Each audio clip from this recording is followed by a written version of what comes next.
The previous owner did a really nice job putting all this Dynamat in the vehicle, but now that I'm mounting this TDI engine at 15 degrees, I have to raise the deck lid up a little bit.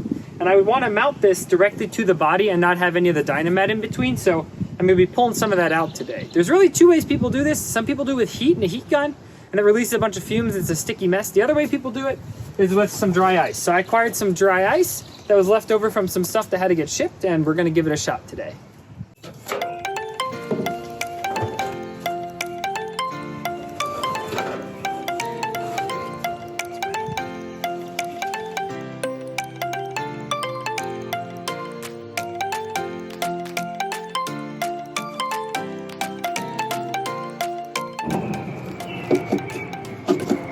Oh yeah, look at that. Wow.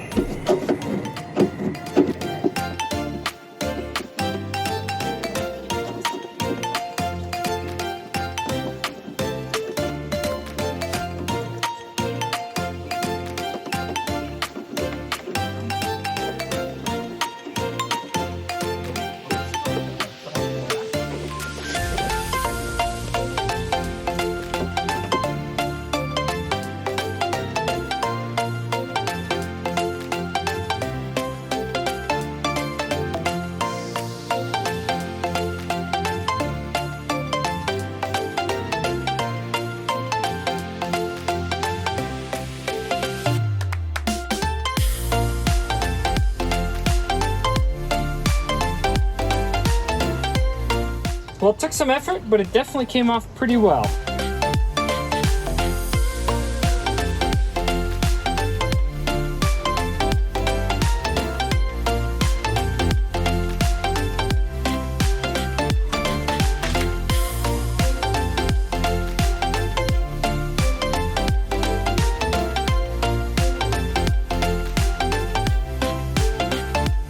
This afternoon, I've got my helper here, and we're gonna be pulling the engine out of this thing. This engine's gonna be super simple to remove. There's basically nothing hooked up, just these coolant hoses and really just the motor mounts and the axles in it. One of the reasons I'm pulling the engine out is because between the transmission and the engine block here, it's actually missing that tin. Additionally, I wanna see what kind of flywheel and clutch are installed here. Then I'm also gonna be sending the transmission off to have a little bit of work done. It's already been rebuilt, but I'm thinking about getting something along the lines of a limited slip differential installed. Engine-wise, I actually have to replace this whole bracket right here so that I can mount an AC compressor down here. This is the non-AC bracket version. I'm also going to be changing the timing belt, upgrading the injector nozzles, mounting a different intake, putting on a bigger turbo, and just generally giving the engine some love. All right, let's get started.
We got it pulled, it looks really good. I'm gonna pull off this transmission and see what kind of clutch I've got in here, and then get this thing ready to ship it off.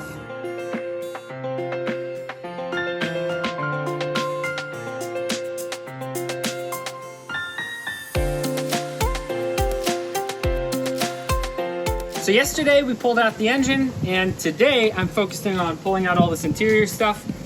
After just 40 years, there's just a lot of dirt and grime around it, and there's just dust and all of these different things. And then when I'm going to be putting the engine back together, I'll be running some new wires, because as you can see here, some of these wires are just old, and I kind of want to redo them a little bit. So that's the project for this afternoon.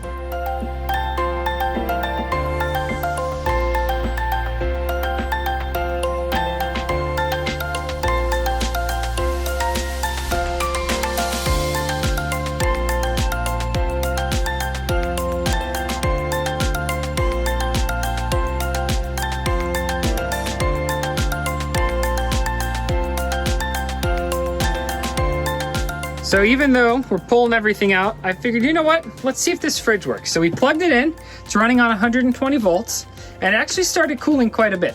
So we've got a thermometer in there right now. It's saying 64 degrees. Yeah, it's fixed 64. It's warming up now because the door's open. So it's definitely cooling down. There's a lot of condensation. There was some frost on here earlier as well. And well, we are putting it to the test. We've got two good summer beers here that we're gonna try out. The beer is nice and cool, not ice cold, just the way beer is supposed to be. The fridge obviously needs to work a little better so that can keep stuff cold, but we've just been running it for a little bit and it probably needs cleaned. So let's see. A good summer drink.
All right. That sounded great.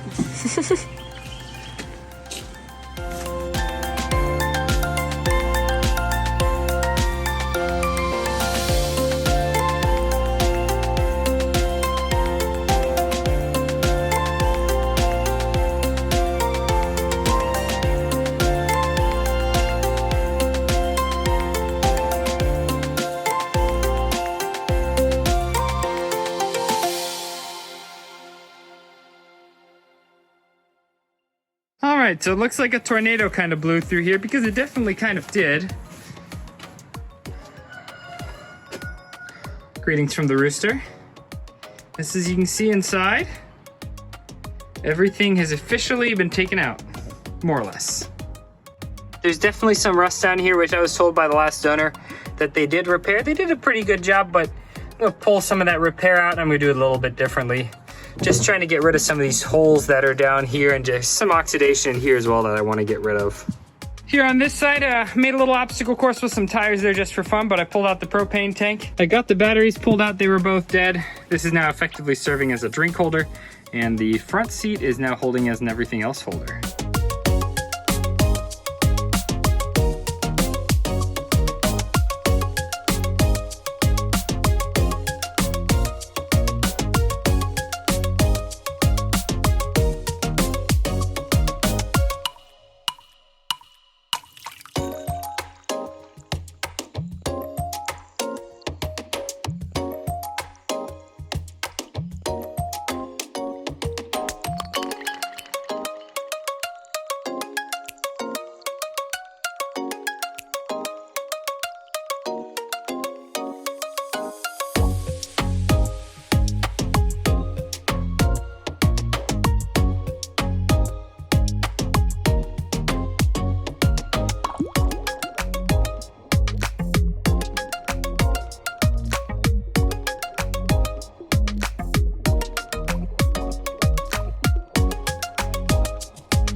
today we're going to remove the rigid solar panel that's currently screwed in on top. Those screws are letting rainwater get in. Eventually we do want to glue a flexible solar panel on the top and we'll completely close off those holes.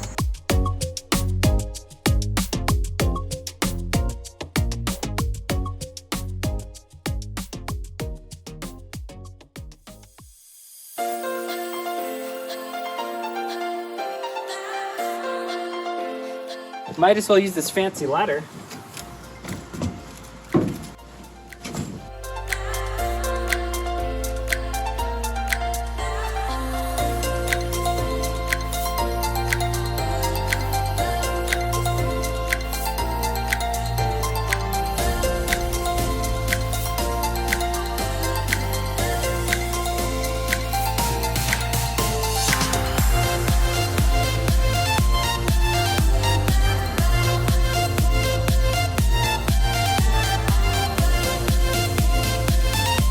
Patch these holes right here. I'm gonna drill it a little bit so that it's not just a plug, but so that there's a plug, but then it's also larger at top so it can never just fall through. It should hopefully make the repair a little bit more sturdy. I taped up the bottom here just with some painter's tape on all of these holes, and I wanted to kind of run an experiment to see how well that works, just on a different piece and how hard this resin gets. So this has only been hardening for about, I don't know, an hour at best. I just kind of filled in a little hole here on this rusted panel. So I definitely didn't run all the prep stuff. As you can see, it's actually holding pretty well. If I really bend it, it'll come up. But we'll leave this harden longer and then I can still see. But I'm pretty confident in this stuff and I'll give it a shot repairing this top now.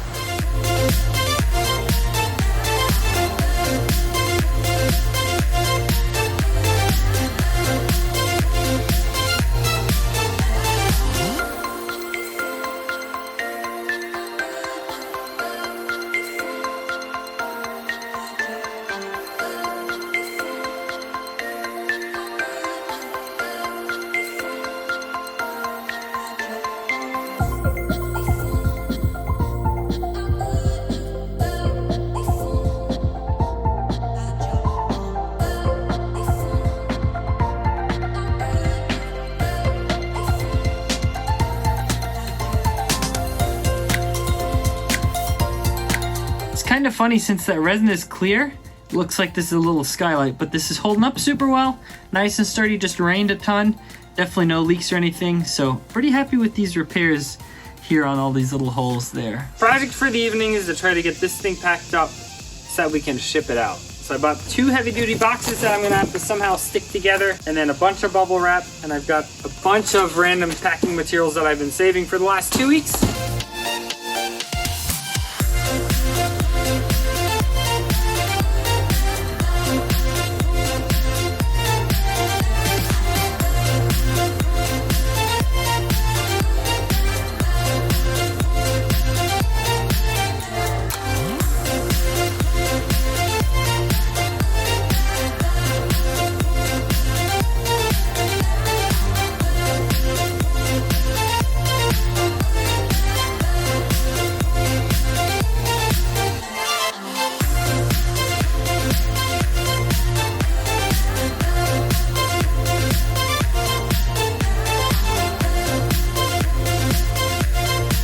In this video, we finished taking everything out of the vehicle and off of the vehicle, basically. In the next video, which I actually just finished working on, we painted and cleaned everything underneath. So stay tuned and stick around and watch that one.